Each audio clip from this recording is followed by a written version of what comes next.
আমার নাতনি সুদীপা, প্রমাণ দেখিয়ে সুদীপার সত্যি প্রকাশ্যে আনলো দীপা। হ্যাঁ বন্ধুরা, এমনটাই হতে চলেছে অনুরাগের ছোঁয়ার পরবর্তী পর্বে। তো চলো কথা না বাড়িয়ে পরবর্তী পর্ব দেখে আসা যাক। তবে তার আগে আমাদের চ্যানেলটিতে যদি তোমরা নতুন হয়ে থাকো অবশ্যই চ্যানেলটি সাবস্ক্রাইব করতে ভুলো না। আমরা দেখতে পাই দীপা ওই ভয়ঙ্কর ভূমিকম্পের কবল থেকে বেঁচে গিয়েছিল। সে এখন নিজের মতো করে ছোট্ট একটা দোকান খুলেছে, যেখানে সে নিজের পছন্দের খাবারগুলো অন্যদেরকে খাওয়ায়। বড় কোনো অর্ডার আসলে দীপা সেই কাজও করে। তারপরেই দেখা যায় যে ওই সংবর্ধনা অনুষ্ঠানের সমস্ত খাবারের দায়িত্ব দীপার কাঁধে এসে পড়ে। তাই দীপা সমস্ত খাবার গুছিয়ে যখন সংবর্ধনা অনুষ্ঠানে নিয়ে যায়, তবে সেখানে এসেই সুদীপার মুখোমুখি হয়।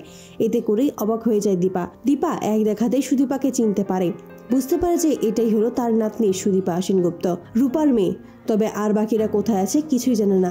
অপরদিকে রুডি সুদীপাকে সেখানে সংবর্ধনা দিয়েই সেখান থেকে কেটে পড়ে, কারণ তাকে এখানে দেখার আগেই তাকে এখান থেকে পালিয়ে যেতে হবে। এমনটা ভেবেই রুডি সেখান থেকে তাড়াতাড়ি চলে যায়। অপরদিকে সকলেই খুব খুশি হয়ে যায় সুদীপার এরকম সংবর্ধনা পাওয়ার জন্য। সকলে তখন সুদীপাকে অভিনন্দন জানাতে থাকে। ঠিক সেই মুহূর্তেই সুদীপার মুখোমুখি এসে দাঁড়ায় দীপা। এতে করে সকলে চমকে যায়। সুদীপাও চমকে যায় যে তারই মতো দেখতে একদম অবিকল একটা মানুষ কিভাবে হতে পারে। তার মানে ইনিই কি সেই দীপা যারা তাকে দীপা ভেবে বারবার ভুল করছিল? কিছুই বুঝতে পারে না সুদীপা। ঠিক সেই মুহূর্তেই সুদীপাকে দীপা জড়িয়ে ধরে আর বলে যে তুই আমারই নাতনি। এতে করেই অবাক হয়ে যায়। সুদীপা বলে যে আমার তো কেউ নেই, আমার কোনো পরিবার নেই। তখনই দীপা বলে কে বলেছে তোর পরিবার নেই? তোর পরিবার আছে, তুই সেনগুপ্ত পরিবার নাতনি, তুই আমার নাতনি সুদীপা।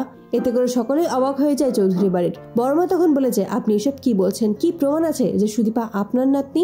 তখনই দীপা তার কাছ থেকে একটা ছবি বের করে এবং সেখানে দীপা ও রূপার একাত্তরের একটা ছবি দেখা যায়, যা দেখেই দীপা খুব ভালোভাবেই বুঝতে পারে যে সুদীপা আসলে তারই নাতনি। অবশেষে চৌধুরী বাড়ির সকলেই বিশ্বাস করে নেয় সুদীপা দীপার নাতনি, সুদীপা সেনগুপ্ত পরিবারের নাতনি। তো বন্ধুরা, তোমরা এটাইতে চাওয়ার জন্য এবার সমস্ত প্রমাণ দেখিয়ে সুদীপা যে দীপার নাতনি সেটা যেন প্রকাশ্যে আনে দীপা। তোমাদের মতামত অবশ্যই জানাতে ভুলো না। ভিডিওটি ভালো লাগলে অবশ্যই তোমার বন্ধুদের মাঝে শেয়ার করতে ভুলো না।